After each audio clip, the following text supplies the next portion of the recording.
The night that Trump won in 2016, what did you do? I called in sick to work the Oh next my day, gosh. and then I started like drinking. Where were you? I was here at my house. I actually had like, I don't know, like 10 or 15 people over to have like an election night like watch party, and all of us were like, oh well, I guess we'll hang out and watch Hillary Clinton like glide easily into victory. And then had the same night that everybody else had, where like as the night wore on and like more and more states went to Trump, all of us were like, wait a minute, no, no, no. And then yeah, I'm on the phone with my boss like, I'm not coming into work, and she's like, I already knew you weren't coming into work. And then That's so funny. Oh my Oh, goodness. That is funny. So basically you had the night that they then parodied on SNL the Yes. Saturday after the election. Exactly where that night, you were yeah. just like, well, of course, once this comes in, and then you had to like, oh my gosh, that I can't believe this is happening. Yeah, no, it was easily the worst party I've ever thrown. People were crying. Oh, Yeah, it was real oh my bad. God. And then so I woke up super late the next day, like pretty hungover, and I had called into work and was like, well, I have this whole day now, so I guess I'll just take a walk around the city and kind of just try and clear my head and, you know, think my thoughts and try and get things straight in my mind and try and get used to this idea. So I was walking around and like it was dead. Like nobody was out. It was like, yeah, it was downtown wild. Midtown was all dead for like a day and a half. It was Yeah. it was crazy. Actually the first thought that I had is I was like walking up like an area that should be busy, like between like K and 15th, like up K Street towards like 21st, and there's nobody out. And I was like, the last time I remember things, this like sense of like Dread. fear and trepidation being like this permeating like just in a city was September 11th. Like I remember that was another weird one where that happened, and then like yeah. it like set in on me. I was in high school at that time, so I like went to Starbucks after high school and like everything was closed, and I was like, oh, I guess this is like a big deal if Starbucks is closed. I don't know. Oh my gosh. Flo, what was your response? So Tareen and I were at a Kings game. And Tareen was emotionally decompensating. I had already accepted Donald Trump was going to be our president months earlier. So You've been saying that to me for months. Yeah. Yeah, I was just kind of like, yeah, that happened. And so I really didn't. In fact, what was frustrating to me was the people who were like sort of, and don't get me wrong, I do think Donald Trump is like a terrible president in a way that, in terms of at least protocol, like has completely disrupted life. I think in some of his policies similarly, but I guess, you know, my read on history is that just because you say things nicely doesn't mean you were nice. And so it was really frustrating to me Yes.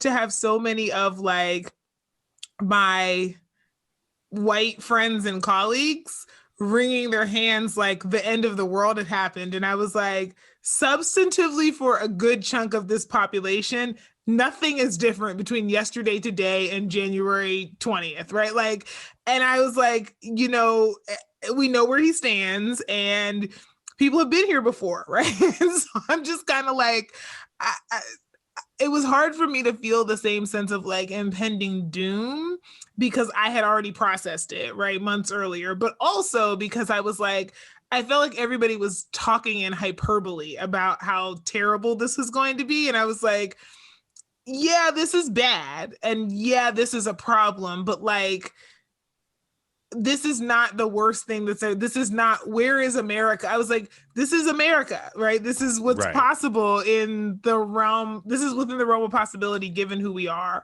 And so I think that was probably the more frustrating thing, was knowing that I was going to have months of people just like wringing their hands about how could this possibly have happened, as if it was Right. some remote possibility and not like a thing that America could and would do, right? So yeah. 4 years down the line, do you think it was not as bad, or worse than you imagined or thought it might end up being? I think it was, until this year, it was exactly what I expected it to be. Yeah, totally. I think the COVID pandemic added a layer of like, oh shit, to the fact that this person has the responsibility and is setting the tone for how we respond to a pandemic. And I think that's the thing that, of course, none of us could have predicted, but it, is one of the devastating outcomes of that election.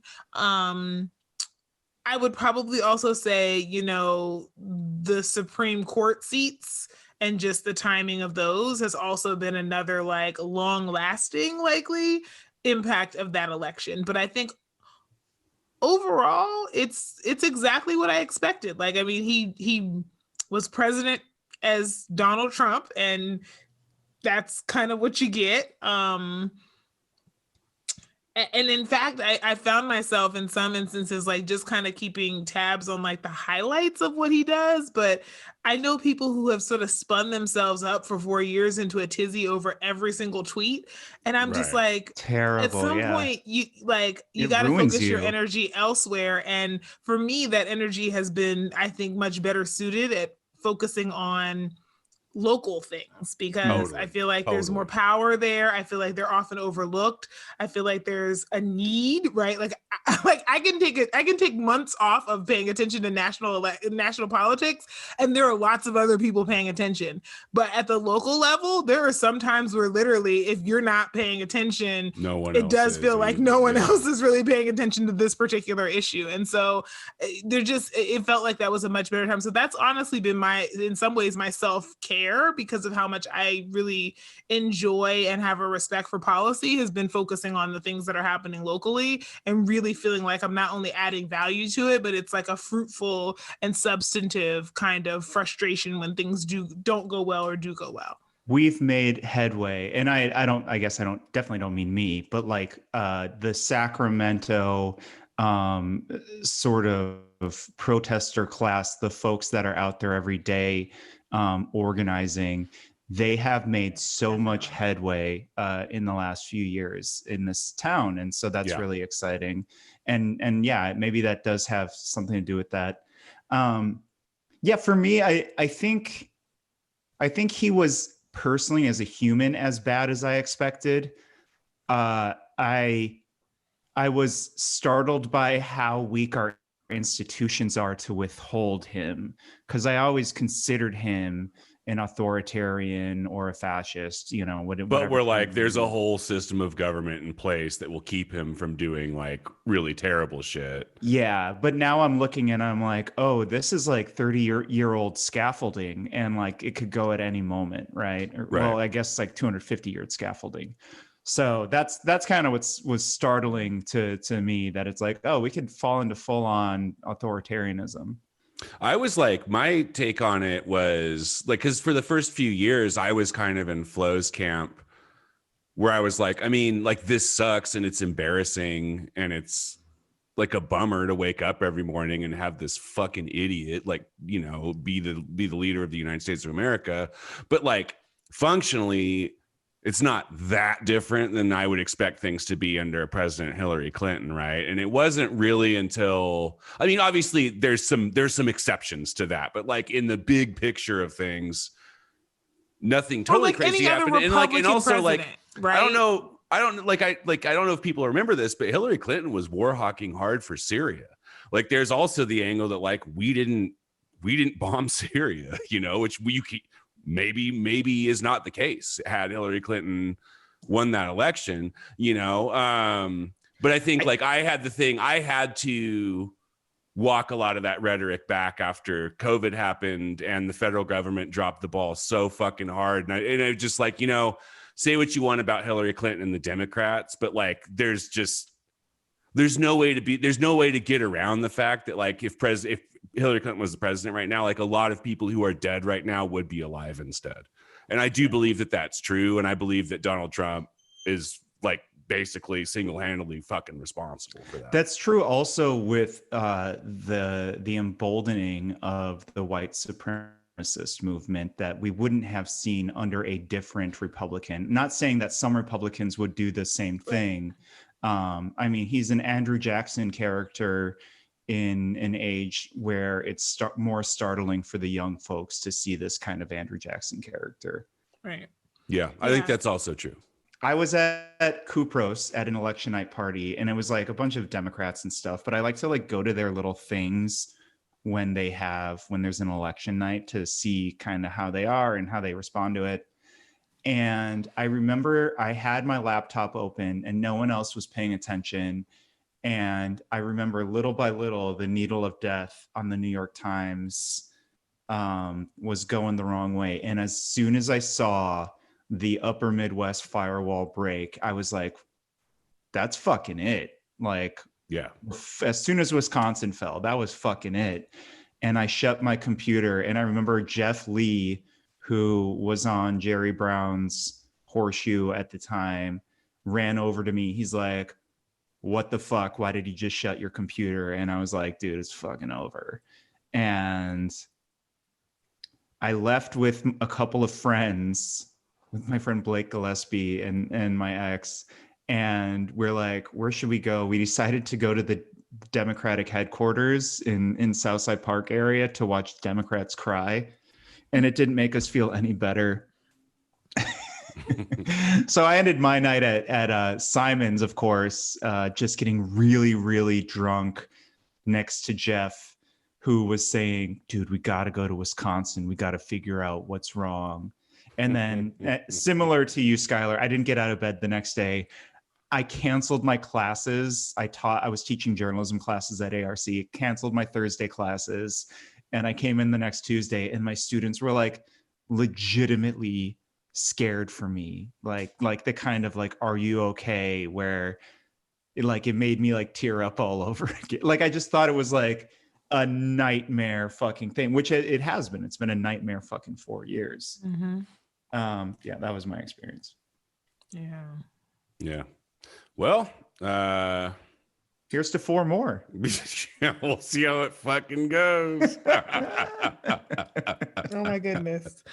I will say though, I think we're yielding the benefit of this. I mean, I'm always a silver lining person, and so I try to find like, what is the lesson learned? What is the inflection point, right, for the entire population? And I do think we're at least benefiting from it. I think people have paid attention to things that they didn't before. And I honestly think people have been more disillusioned, as much as they are like, as much as they're frustrated with the like binary system. I find a lot more people are disillusioned with it because they're realizing that it's not that different, right? They're realizing like they were out here yelling, Trump's putting children in cages, and then realizing that like the Obama administration built those cages. They've been in cages. Yeah. And they like, and they're out here like, saying, he's going to send deport all these like folks who are immigrants, and then realizing that the Obama administration actually deported more people, right? So like, I think that there is a little bit of, I always say like, once you open people's eyes, they forever know that, right? And there is a way in which like most people I know could not have named the attorney general or the secretary of education or any of those things under Obama, where they could name the cabinet members now and they understand what some of these things are. And I watched people like outraged at first at some of the things where I was like, well, that's just what happens when you transition from a Democrat to a Republican, right? Like they reestablished some of the restrictions on abortion. abortion funding, and they reestablished, like, this is not Trump, but people were new to it because they'd never been paying attention before, and they were like, oh my gosh, Trump is doing, and I was like, listen, we'll tell you when to panic, because this is normal Republican posturing. Like, this is what happens, right? And these are things that haven't actually changed. You're just paying attention and you're upset because you know about them and he's the person doing them. And so I'm hoping that lasts, that people have a new standard for what they're expecting, and that when they see other people doing it, they're going to say, wait a second, I thought that was bad because Trump did it, but you're doing it too. So I'm hoping that's the lasting legacy. Can I push back a little on this? Like, sure. Well, like, first of all, I agree with just about all you said, but we do have friends, mutual friends, who are legitimately terrified of him, and they wouldn't be legitimately terrified under I don't know, like a Rubio or something. President Rubio. We have a Muslim friend who he's scared for his mother and his wife's safety in the next months, whatever. We have a Black friend who said she doesn't want to leave her house in the next week because she fears retaliation, racial retaliation. Absolutely. I don't know if that happens under a different Republican. Totally true. Totally true. I guess what I'm saying, though, is that I think there were a lot of things that initially were ascribed to Trump that were just Republican, the things that Republicans do when they get in office, that nobody had ever paid attention to before, and people were outraged by it. And I think in the same way that there are things that Democrats do that are not great, that people overlook, I think Donald Trump being president has in some ways called out some of the hypocrisy of that, while also being absolutely horrifying. I'm not taking anything away from the fact that signaling to white supremacists in an overt way is not the same thing as even dog whistling, and is not the same way as just turning a blind eye to, to white supremacy as it exists in institutions. And he has done all three, right? In very blatant ways that are dangerous. So I'm not undermining any of that. I'm just also saying, I think that now people paid attention to things that they didn't because Trump was the one doing them. And I think there is going to be a little bit of like, whoo, I'm glad that guy is gone because he was whatever if he doesn't win. And I also think that people are going to be like, wait, you're doing the same thing as Trump? You know what I mean? Like, I think I would like to address this part because one of the things that scares me the most about a Biden presidency is that all of those people that you're describing who had like a political awakening and were like, wait a minute, the system is this fucked up. And it took somebody like Donald Trump to like shake them out of their comfort zone and like pull that curtain back for them. My biggest fear is that Biden comes in and all of those people are like, cool, I'm going back to brunch. I don't have to fucking think about this. And that that's what the fucking plan is, because Barack Obama is like fucking cruising around the country being like, you know what the greatest thing about President Biden is? You won't have to hear about him every day. You won't have to think about him all the time. And for me, I'm like, no. Like straight up, officially from Skylar, libs, you get a fucking week to like relax. If Biden wins, you get a week to relax and like unclench and like bathe in the like thing where it's like, okay. We got Biden, the train's getting back on course. And then I need to see you get right the fuck back onto Facebook with your takes about the whack shit that the Biden presidency does, because that shit's coming down the pipe. And Flo, I hope you're fucking right. I hope that like Trump was jarring enough to where people are now like interested. But my fear is that the pink pussy hat people are going to be will take on a new meaning, accomplished. The pink pussy hat, yes. And they'll go to sleep. And like you said, I mean, like we kind of started this conversation out at the general status quo and like pre-COVID Trump administration are not that fucking different, right? And that's a major problem that needs to be addressed. But in order for that to be addressed, all the people who are like fucking sharing Trump memes around Facebook at like 12 memes a second and have been for, 4 years now, all of those people are going to need to stay fucking engaged. And so I think it's I think part of our struggle if Biden wins, which I'm just going to say right now, if I was putting money on it, I would bet that he will. part of the struggle is going to be keeping those people from going to fucking sleep.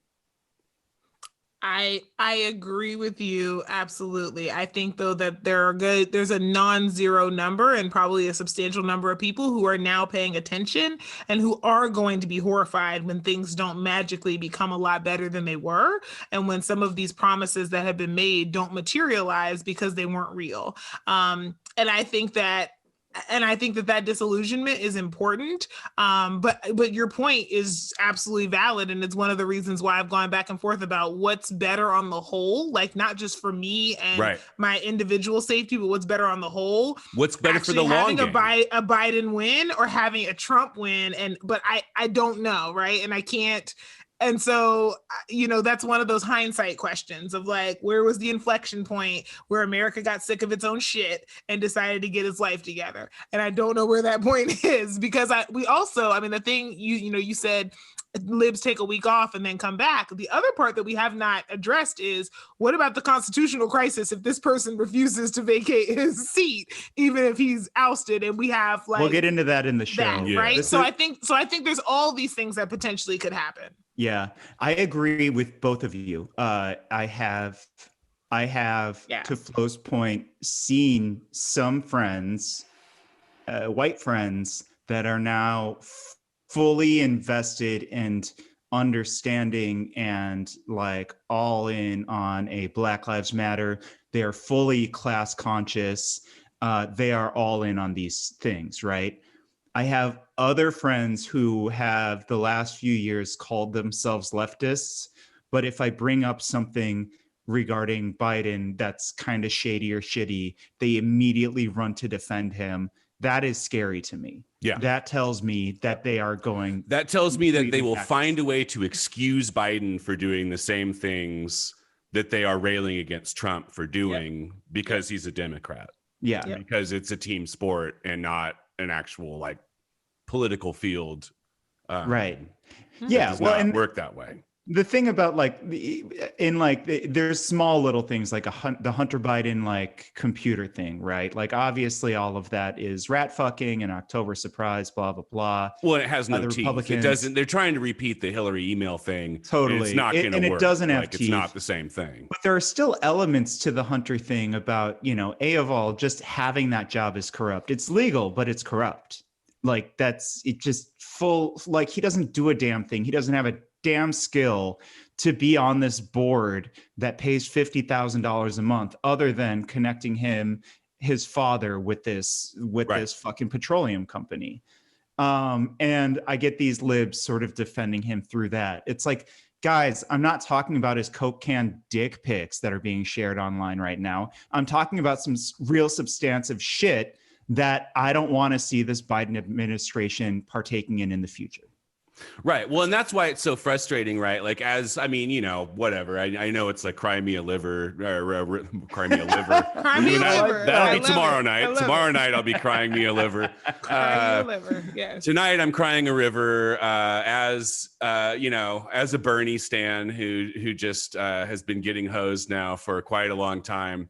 But that's why it's frustrating with guys like Biden, right? Because like these libs don't think about those problems until they're right here. And it's like, well, yeah, but the guy that you picked, like Trump can make this guy sound like a racist because he did a bunch of racist shit, because like he's a huge part of why race relations in this country and the justice system is so fucked up. And if he's the guy, then it doesn't matter that like Trump is like the most obvious. I mean, I don't know if he's the most racist president ever, but I think he's probably the most obvious, at least in my fucking lifetime that we've had. That doesn't matter, because all Trump has to do is be like, well, what about that 1994 crime bill? And like, to me, that is similar to the Hunter Biden thing. Cause it's like, dude, these are big weaknesses, and you guys need to think about that shit before you like put him out in front of the party and take all your other fucking options away.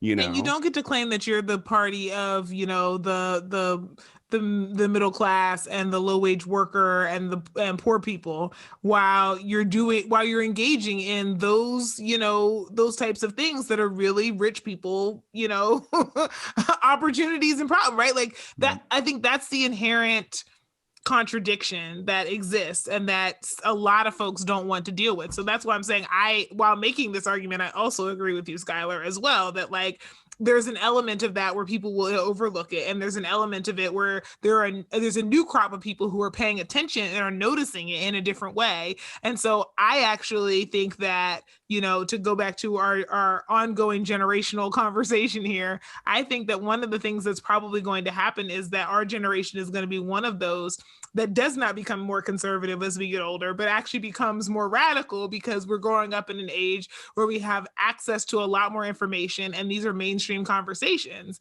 because I don't actually know very many of my friends who have become more conservative as we gotten older. That requires things to improve. That requires you to generate wealth and like build a rich life for yourself. And our generation isn't getting to do that because we haven't had the fucking opportunity. If you want people to get conservative, you have to give them something to conserve. I'd also argue that our generation travels more and has more empathy for other cultures. And so we feel some kind of way when we see our current capitalist system just siphoning resources and raping other countries. And I also think social media absolutely has to be credited for that as well, because it allows us to be able to see things that we would not be given access to in mainstream media. And it has allowed platforms like this one, for example, to be able to elevate voices that previously would have been quelled or quieted long ago or not been given a platform. And so I think the combination of all those things, right? It's not just one, but it's a combination of factors. It's the fact that we're not yet 40 and we've been through so much and we don't have much to conserve, and there's all of that, right? And so I actually do think that we're not going to follow the pattern of becoming more of that over time. I think we're actually going to become more, we're going to skew farther left as we get older, because we're just going to see how it all plays out, and we're going to get cynical, and our cynicism is going to show up in the other direction, right? So I think it's just an interesting, I mean, this is why sociology, I think, is such a fascinating field, because there's so much here to be able to study and to learn from, and to be able to observe that, you know, previously, you know, had not been observable in this way. And we're changing so many things at the same time that sometimes even the patterns that we're looking for don't always hold. Yeah. Right. This has been the best and most cathartic and longest intro ever. Our 30-minute still intro, by the way. Let's get started with our show. All right, let's do it. Voices, the things they said. Voices, some from those dead. All the voices heard. Voices, things we say. Voices, they're in your head. All the voices heard. Hello, everyone. You have Kempa. And Skylar. No Shannon, but you have Flo. Fair. I think Shannon is back soon, though. Shannon, we're like in basically constant communication with Shannon, who is recuperating well. Still not quite to the point where she wants to do the show, but we expect that to change very soon. As soon as she's ready, which seems like it should be pretty quick. Yeah, but if she she's is not recovering. If she's not on next episode, we will have the gallbladder joining us. Yes. For some counterpoint interviews. I can't. Maybe it's misunderstood. No? Okay. But yeah, obviously today, if you're listening to this on the day that we release this, it's this big election, presidential election. The most important election of our lives. That's what they say. It doesn't always feel like everyone is. Yeah. I remember it being like 1996 and Puff Daddy telling me to vote or die, and I couldn't vote. And that wasn't 96. Horrified. Puffy was doing that in 2004, I think, was when he was running that campaign. Oh, okay. Well, I definitely voted that year, which is why I didn't die. Yeah, which is why Puffy didn't come to your house and kill you. Yeah. Quite a threat. Sure that's how that works. I don't know if you're allowed to do that. Oh my gosh. Voter intimidation. Vote or die.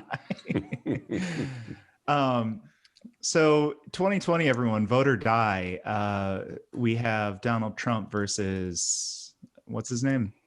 Joseph R. Biden. Oh yeah. Joseph P. Newman. Let's can we call up my screen? I wanted to like just break down some of the numbers here of kind of where this race is looking. The New York Times did a really, do I do this? Yeah, you share your screen. So the New York Times, Skylar just scoffing at me here. Okay, here we go. So I don't know if you saw this, but the New York Times does a really interesting sort of infographic that you can kind of play along with that shows you potential outcomes of the race according to Cook Political Report ratings. Cook Political Report, run by David Wasserman, one of the best in the country, the world. So it's showing you in these two bubbles here what are probably the more safe states for each candidate. So Biden probably has these 212 electoral votes from these states locked away. Trump probably has these 125 votes locked away on this side for Republicans. It's your classic blue and red states, right? Obviously, Biden is in the lead. And I wanted to go through this for listeners and friends just to talk through how much of a lead Biden has. Again, Trump has a chance. It's going to be tough. And it would, in my opinion, it's going to take a polling error twice as bad as 2016 for Trump to win. So let me try and lay this out. So we've got a few states that lean Democrat, but they're still considered up for grabs. These states are New Hampshire, Wisconsin, Minnesota, Michigan, Pennsylvania, Nevada, Arizona, and then Nebraska's too. It's like this little one vote. I don't know how that works, but Nebraska has this little area where you can vote a certain way. When I look at this, New Hampshire here, 4 electoral votes, that is consistently polling at plus 11 Democrat. You throw that to Biden, like no question. And if it ends up going Trump, the rest of these fucking states go Trump anyway. So that's a Trump win. The next one you have, you start looking at what I was calling earlier in the intro, the upper Midwest firewall that sort of Obama had, but it broke down during the Hillary election in 2016, which was the main reason she lost. The reason, by the way, folks, is there was a polling error with all of these states that they did not wait for education. So they underestimated the number of white voters without college experience who were voting. And it ended up going the way it went without the pollsters knowing it would go that way. But currently, well, first of all, they have now incorporated the education weight, very important. Even with them incorporating the education weight, which would move it to the right, Wisconsin is still polling at plus 10. Wisconsin goes Biden.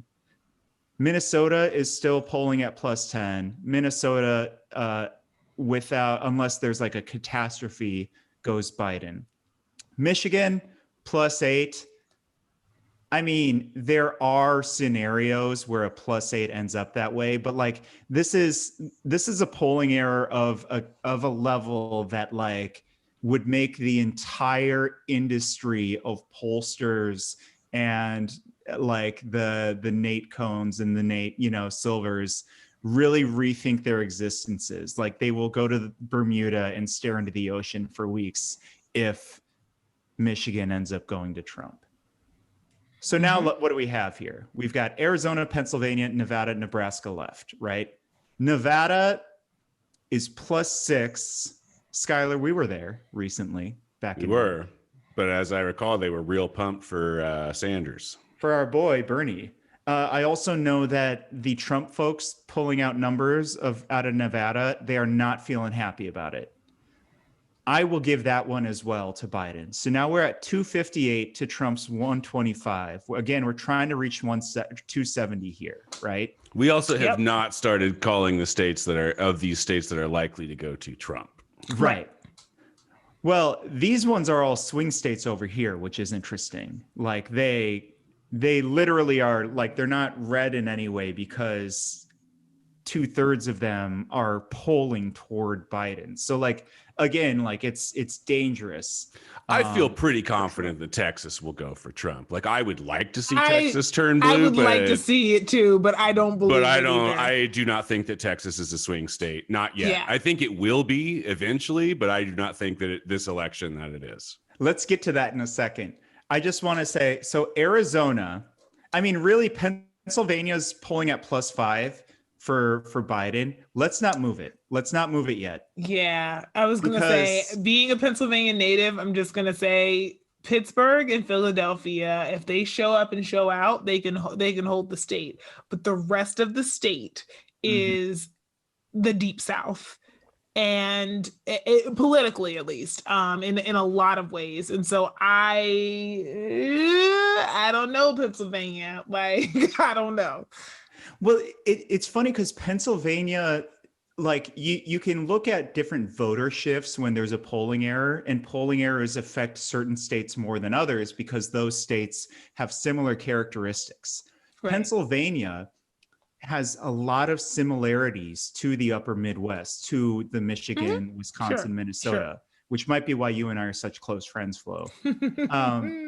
So right, like this +5, yeah, that feels good, but also, man, we were burnt in 2016, right? Right. And the only reason I'm comfortable with Wisconsin, Minnesota, Michigan is because it's +10, 10, 8. That's a lot. 5, it almost seems. What's the margin for error on those? Because that always is like twice as bad as you think it is due to the way that they present that information. So it's hard to call a margin of error on an average of polls that are graded. So each poll has a margin of error that's like usually ±3 to 5.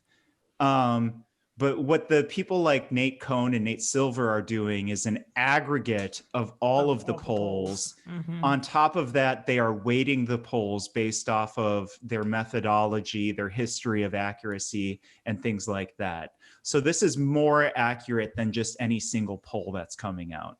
Right, but then isn't there a way to factor in if you know what the margin of error is per specific poll? I obviously I'm not a pollster. I'm certainly not Nate Silver, but shouldn't there be a way to like calculate, given that each individual one does have a margin of error that they're using, to give like a general sense of a margin of error for these things? Yeah, I mean, it's sort of like doing a meta-analysis without getting way too wonky about this. It's like, individual studies have a wide margin of error in them, but if you start to take studies right over time together, then you have more confidence. Yeah, exactly. Because if like it's the repeatability factor, right? Of like, if we're getting the same thing in different populations, the likelihood that there's an aberration is lower, right? And so you have greater confidence that that's more likely that whatever it is in that confidence band, that the true estimate exists within that confidence band. Gotcha. And yeah, I barely understood what Flo said. She's very smart, folks. Sorry. But you look at I tried so hard too. That was like my layperson's way of explaining it. I know. I was also like trying to think of a couple things as like our next steps too, as I was listening. So maybe that could have been me. Okay, I was gonna say I really tried. I'm sorry. Skylar, you could look at this thing on the right here, which is also the New York Times does like a little live feed of all of the new polls as they come out. Right. And one of my favorite things that they do is the snapshot on the right here that shows you if the polls are as wrong as they were in A 2016 and B 2012. And if you go through it, it's like, well, this was off by 4 points in that direction and 3 points in that direction, New Hampshire. Right. But either way, New Hampshire ends up in Biden's pocket, right?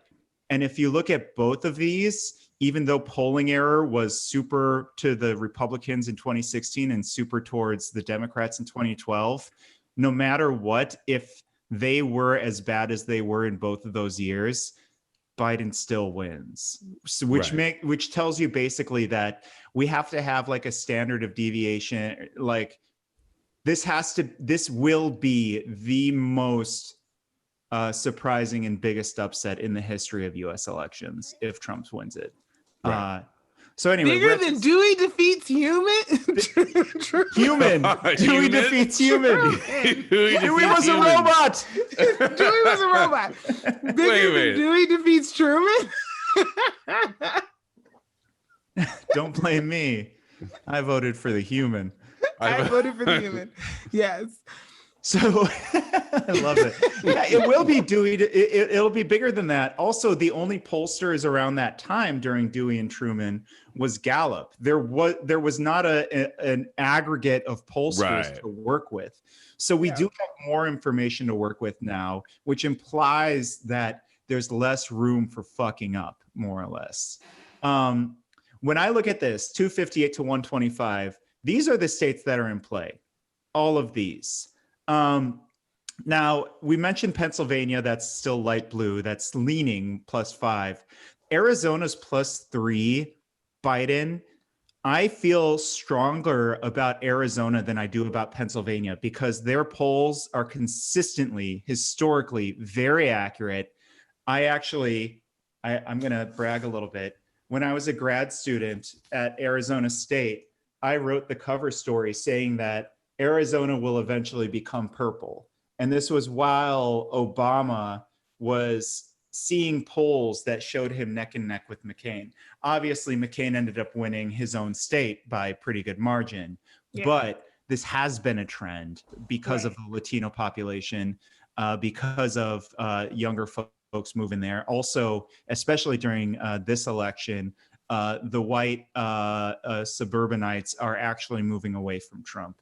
I think this might happen. You know, they just elected a Democrat to the Senate last year. It looks like they're going to elect another Democrat this year.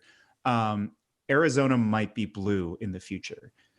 Let's just look at what that would look like if we put it in here. 269. We are 1 point away now of Biden taking the country. So that's something to think about. I'm going to pull it back out. So let's look at the states that actually really matter once we've reached this point, right? And those states are Pennsylvania, Arizona, Ohio, Georgia, North Carolina, and Florida. Folks, these are the states you want to watch today as you watch the election. As we noted, Pennsylvania puts Biden over 270, right? The next closest one, I mean, it's probably, what would you say, Florida? Yes, Florida will do it as well. Yeah. Florida feels consistently like fool's gold to a lot of Democrats. And so we're not putting our money down on it. I would never put my money on Florida. Yeah. The thing about Pennsylvania, though, is out of all of these, Pennsylvania could take forever to figure out who actually won because they can't start counting early votes until their polls close. All the other ones have already been counting them, or they just have a good system where they can count it over the course of 24 hours or so. Right. So if there is a Biden win in Florida, we'll know fast. If there's a Biden win, North Carolina is probably the next closest. We'll know fast. If Biden wins North Carolina, I think we can sort of go to bed thinking he probably will win the day. Georgia. How many electoral college votes does North Carolina have? 15. 15. Okay, so then that's enough. That would put him over. Yes, and Georgia is a little tighter. Well, that puts him over if he does get all the states that Dave threw in. That I've mentioned. Correct. Yeah. But for me, and this is me being a little arrogant and going out on a limb, but I don't think he wins North Carolina and loses the upper Midwest firewall. It's hard for me to believe that. It's probably possible, but it's hard for me to believe that. Georgia puts him over. I'm still shocked that Georgia's in play. I know. Right? But I mean, it's one of those things where it's like, it's a history of deep, deep voter disenfranchisement. And there's been an awakening in our Georgia and our Texas in the last 2 years, which is, we can kind of call it part of the silver lining of this Trump nightmare, that like folks fucking mobilized in those 2 states. Now there is a Democratic baseline of people they can reach out to who are registered and who can register their friends that neither of these states has had in the past. That's fair. That's totally fair. And I definitely have experienced the Democratic, disenfranchisement in Georgia, having gone to college there.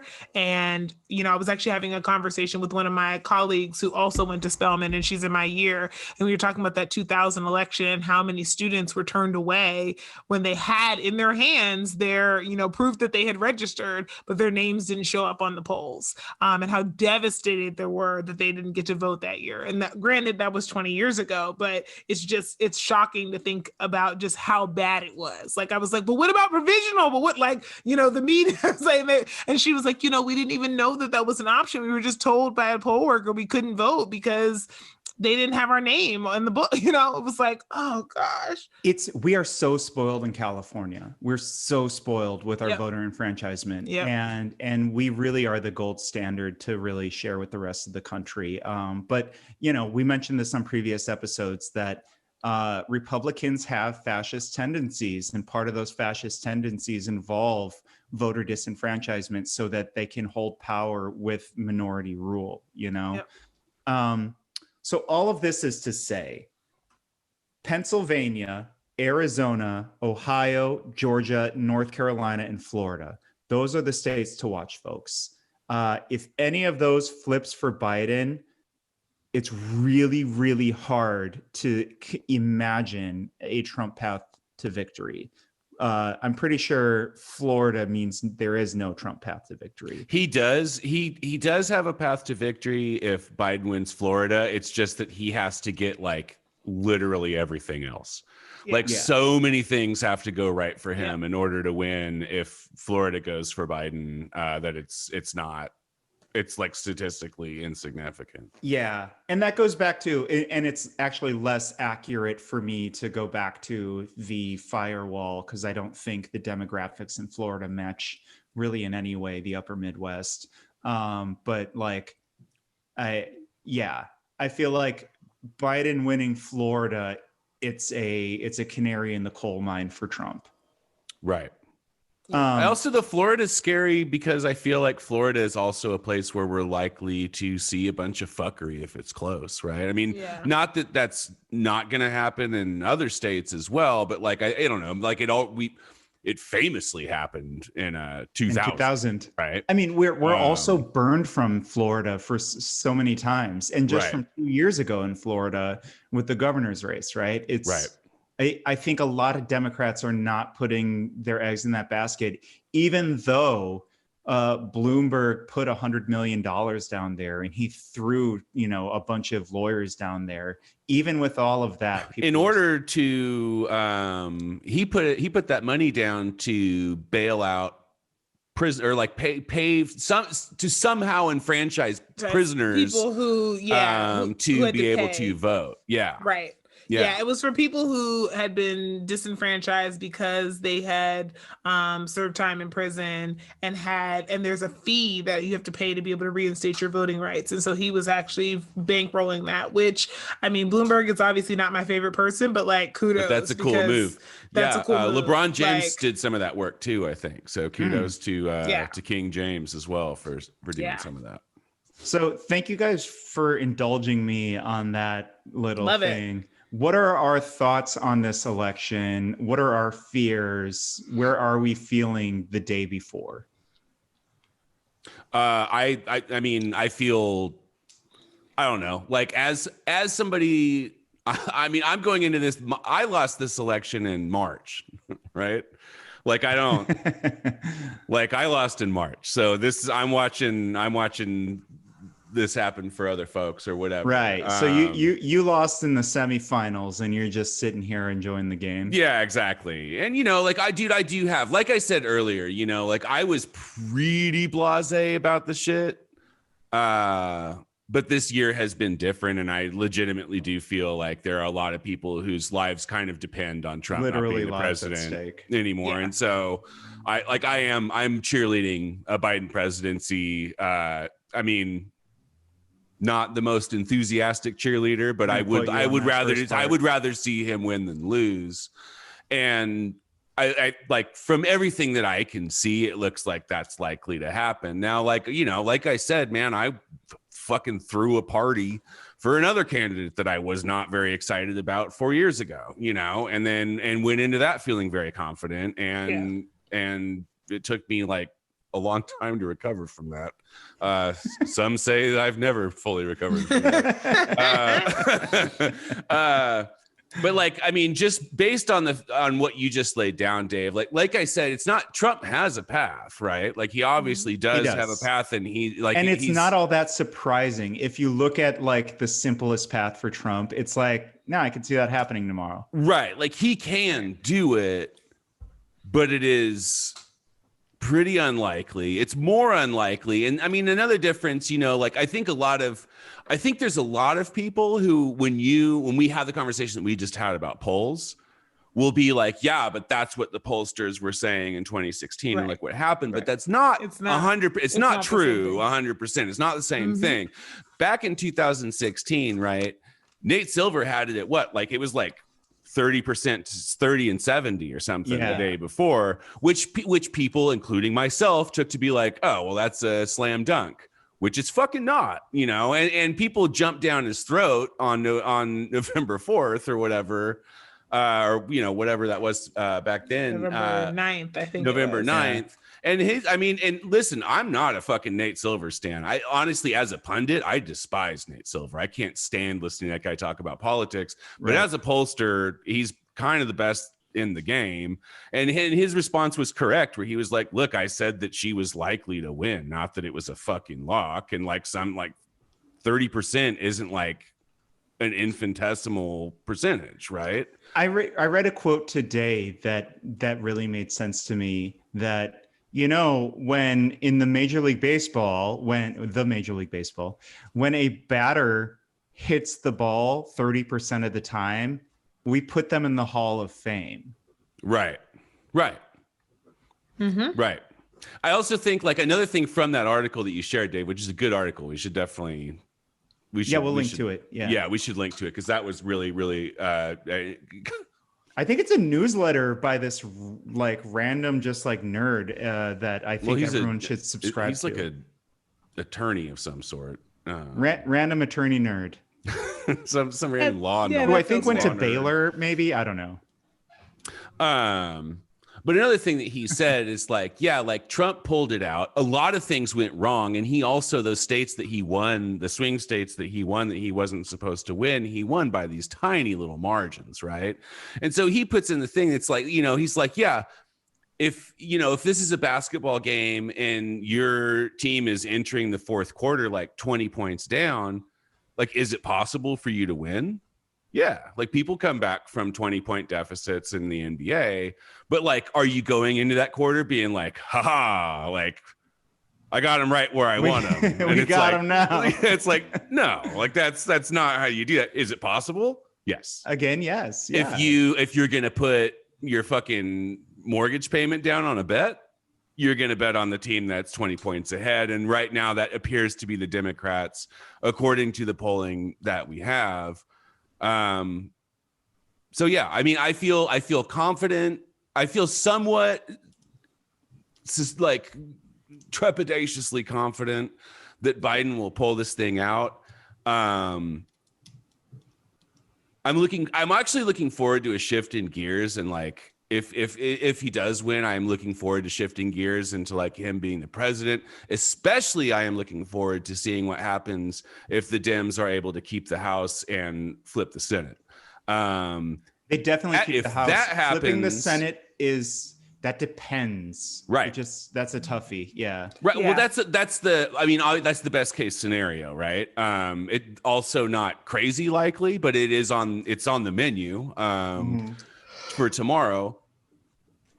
And for me, I don't know. I am sort of looking forward to like not having to think about Trump anymore and instead focusing all of my ire and frustration on the Democrats full time. I'm also, I don't know, I'm really, really, really scared that we, like, in the event that we control, like the Democrats take the whole thing, that they don't fucking do anything with it. And it is like absolutely fucking imperative that like big changes happen. And if the Democrats take the whole fucking thing, they have to make real moves. If they don't, I mean, if we don't, then this country is truly and completely lost. So part of me is like almost afraid of the success, you know, almost afraid that the Democrats will be successful and then we will watch them do nothing. I mean, I hope they learned the lesson. Like if they had done a public option last time for healthcare, it would not have been the debacle that it was. But they played too small when they had nothing.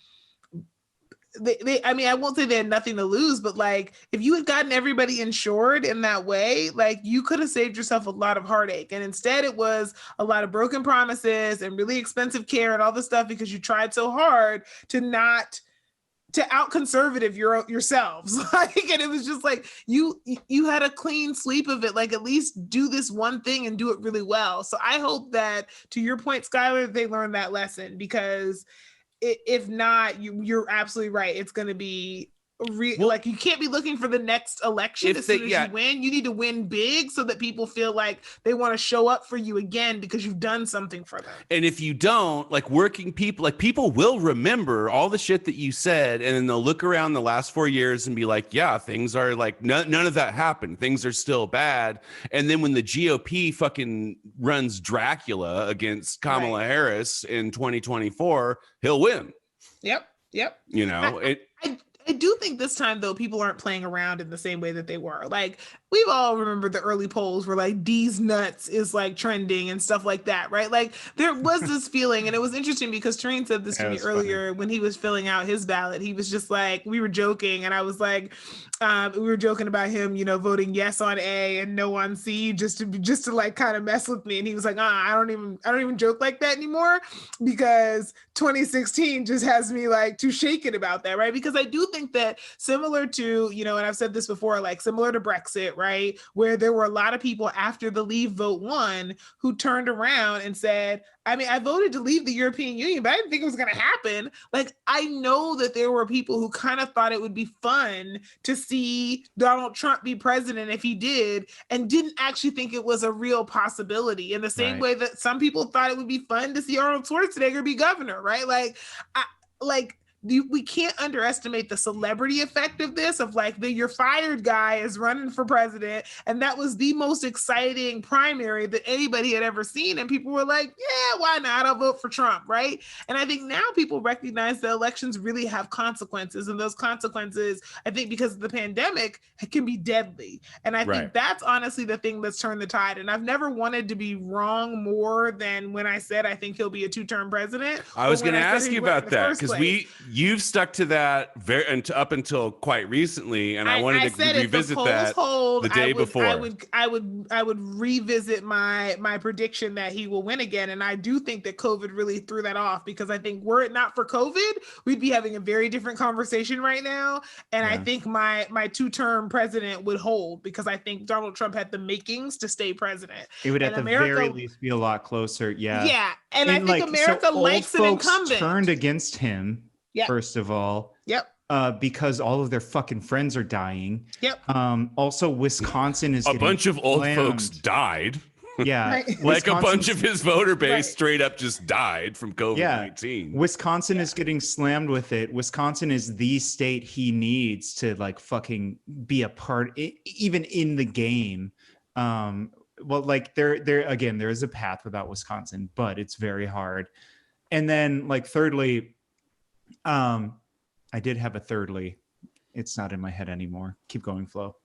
No, I just said I would just be really happy to be wrong about this one in particular, because I do feel like, you know, I do think that the better outcome is obviously not for him to win. I was just kind of trying to, this is one of those times where I was trying to feel which way the wind was blowing, and I really felt it was blowing in that direction up until mid this summer, when I was like, maybe. I have felt really strongly that his supporters are going to show up, and if he ends up winning tomorrow, what I will say is, I think, I don't know. I think the backing is with him is really strong, because we've seen these caravans coming out. We've seen people really emboldened. And I do wonder, like, there's a lot of energy behind his candidacy. And I think that could still be a force to contend with, although I'm willing to concede that the data are not showing that that's the likely path at this point. Yeah, I would say yes and to that, because yes, his people are fucking psyched and they're out there and they're intimidating folks, but there just aren't enough non-college white folks to outnumber the other side these days. Like, there just aren't. And even if they got like plus 5% to what they did in 2016, they'd still lose pretty badly. It'd have to be something wild like plus 10. And it doesn't look like that's how they're showing up. Yeah. And so really, it looks like it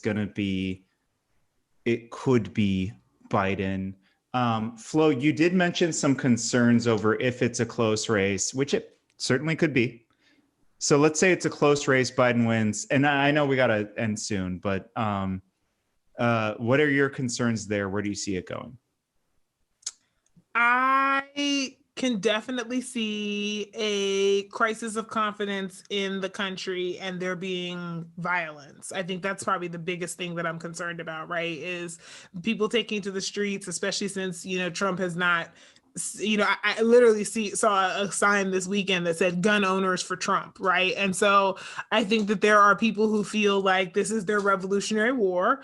And if their guy doesn't get what they feel he has coming to him and it's not fair, and he has planted lots of seeds to say that none of this is happening fairly, and that ballots were tossed out, and that the will of the people has been subjected or subverted, I do think that, if that happens, that we could end up with some widespread violence. And if it's close enough and it ends up in, having to go to the Supreme Court, a ruling could potentially come down. I'm also worried that Trump will declare himself the winner and will in some ways refuse to leave. And I don't know what that looks like, because he's never been through that. So I don't know, like, do we just pick him, like, the Secret Service just pick him up, toss him over his shoulder and get him out, right? Like, I don't know logistically, when we say he'll refuse to leave, what that means, but I imagine that it involves lots of his supporters making it really challenging for the peaceful transition of power to happen, emphasis on peaceful.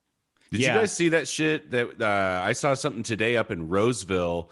A bunch of people woke up in Roseville neighborhood. Everybody who had a Biden-Harris sign in their front yard had a blue circle spray painted in front of their house. Yeah. It was like 5 houses in a Roseville neighborhood. Yeah. Was it only 5 houses? I think so. I was under the impression that it was like a neighborhood. What is a blue circle? Well, apparently the blue circle was denominating them as Biden folks, but yeah, that's the ominous implication. Okay, I thought it was another one of those, signs of racism that I didn't understand, and I was going, "Oh gosh, blue circles too." First it's the numbers, now it's the shapes. Goodness. Well, no, it's just a thing. Like, part of the thing that's kind of nice about an election this contentious, right, is that you know who your neighbors are. Like the guy who hangs the MAGA flag in his window is a piece of shit. Now good for you. The Buttigieg neighbor, you're like, oh, okay. Yeah, exactly. Like, you figure out who all of your neighbors are, but of course, once you take down those signs, if you don't remember, then you don't remember. So, like, the idea behind this is that, like, it's possible that people are marking houses so that once the signs come down, they can still be retaliated against for their political leanings. Mm-hmm. Yeah, we're gonna. But that's all conjecture. So don't take really anything from that. Once the Republican Party's deleted, we socialists should be doing the blue mark outside of Democrats' houses. Yeah, totally. Oh, I'm the asshole. Okay. So, okay, let's do like some final thoughts here then. All right. Let's each give our little guess. Who wins? How many electoral votes do they have? And we can do plus or minus 20 votes for each person. I have to do math now. Okay. I'll go first. I think Biden wins with 320.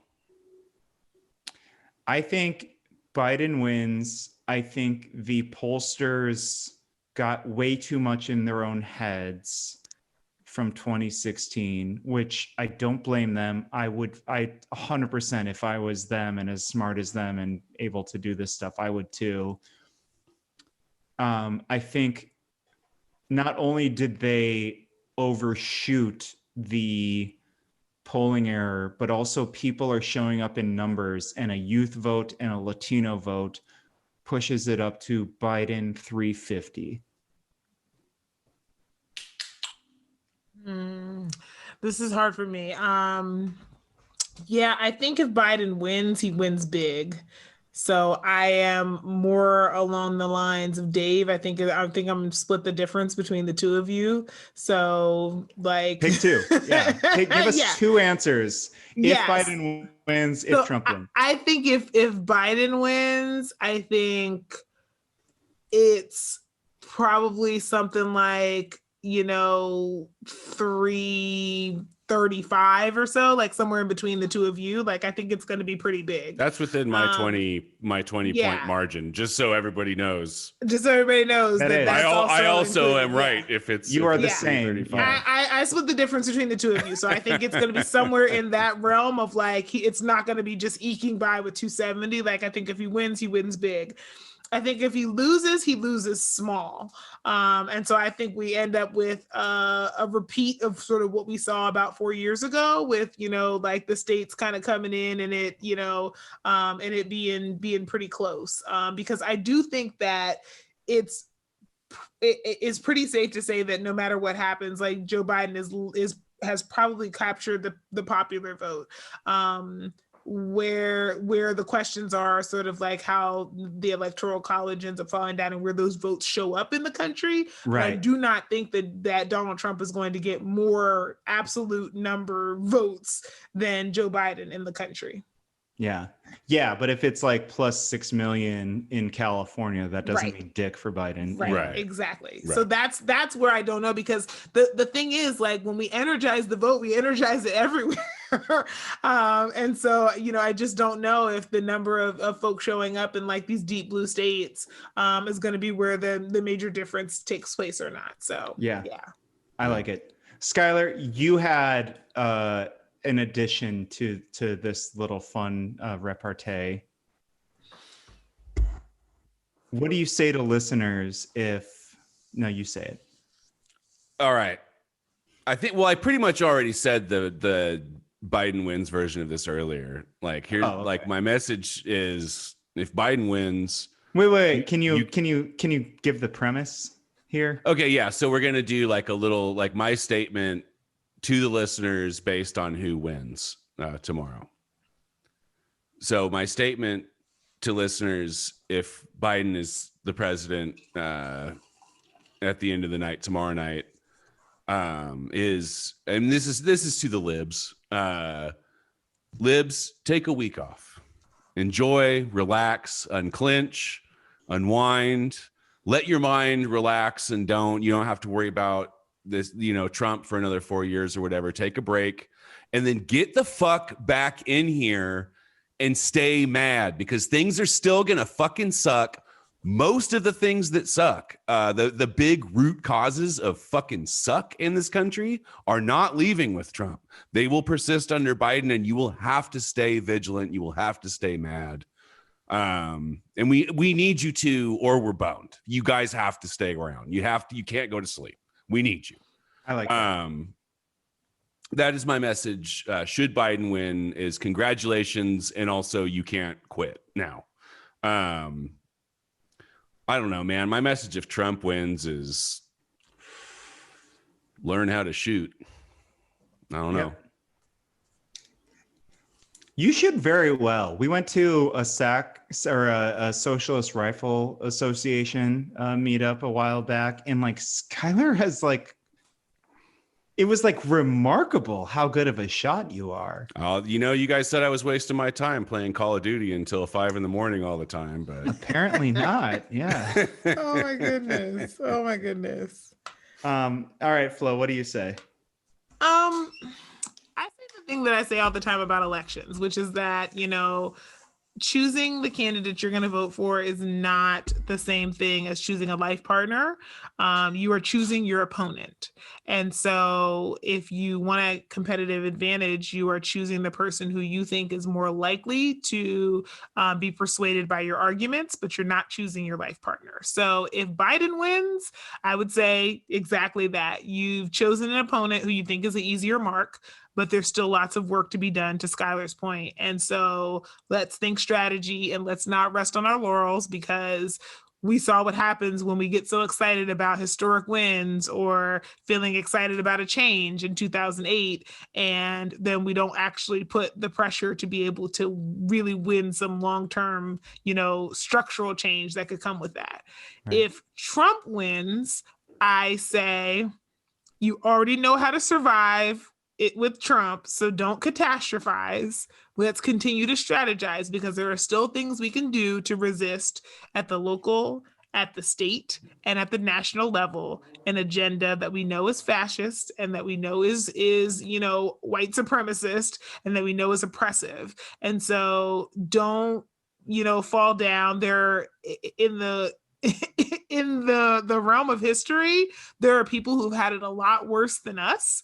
And so we need to make sure that we are paying attention and learning those lessons so we can resist at least half as much as they were able to resist in those times. I love both of those. Yeah. For me, I guess I have the same answer for both in some regard. And this is thanks to my friend, the Reverend Flo. We need a new constitutional convention. Come on, Constitutional Convention. It doesn't matter who wins out of these two. We need to do it. When you look at who, well, first of all, it's very like white and Western centric when it comes to which scholars view the oldest democracy being the oldest democracy. But the ones that do say, the ones that have sway apparently claim that the US is the oldest democracy. What makes anybody in this country think that the fact that this rickety changed. Fucking bucket, right, is 250 years old? What makes you think this is something to fucking celebrate? We built racism into it. We built sexism into it. We built a whole lot of disgusting behavior and ethic into our Constitution. It's time for us to rethink it. I don't care who wins in that regard. I think Biden wins. We still have this conversation, in my opinion. And this conversation hopefully can come to fruition in a non-violent way if a Biden wins, as opposed to if a Trump wins.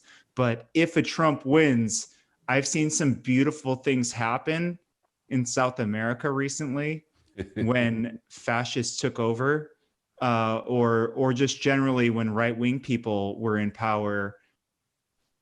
People did a general strike in Bolivia, forcing an election. People stood out in a square for months and months and months and demanded what they wanted in Chile. And now Chile is writing a new constitution. We can do that too, but we really need people to start thinking about what organizing looks like and what a general strike looks like. I didn't know I had all those opinions on that. Okay. Yeah, we love them.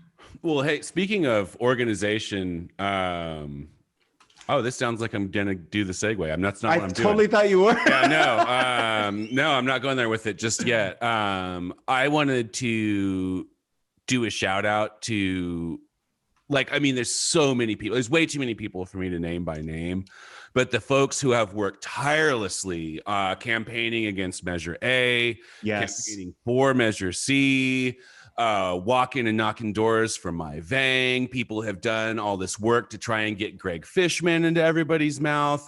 Like, These are local fucking heroes. they are absolute fucking heroes, and we fucking salute you. And we hope that as many of you as possible are vindicated tomorrow, and that your efforts are rewarded with these causes that you guys have tirelessly helped to promote coming to fruition. Like, we all deserve it, and if like everybody who lives here deserves all of these things, and if we get it, it will be thanks in large part to you, volunteers, people who have been walking, knocking, calling, texting.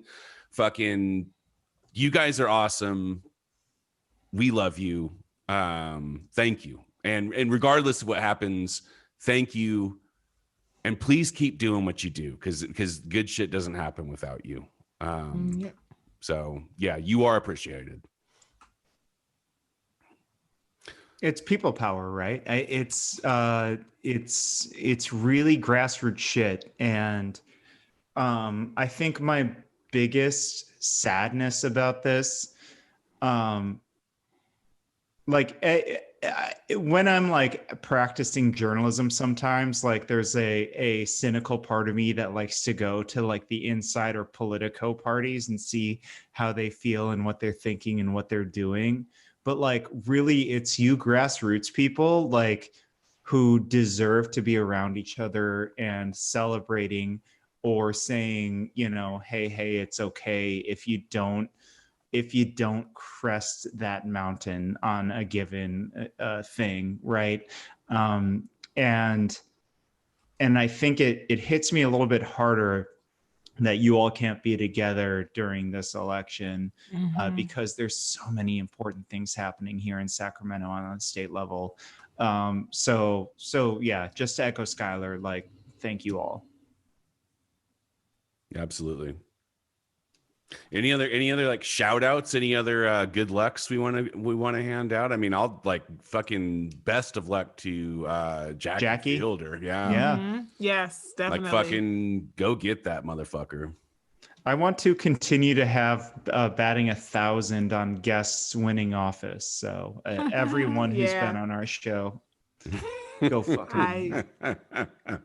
I'm sending up good thoughts for a lot of the propositions. I'm especially nervous about Prop 16. I think that's one of the ones I care very deeply about, and I've really been thinking and empathizing a lot with, you know, our queer community and how devastating it must have felt to see, especially the Black queer community, to see like Obama become president, and then to see, you know, Prop 8 in 2008, you know, pass to be able to ban, you know, same-sex marriage. And so I just 12 years ago.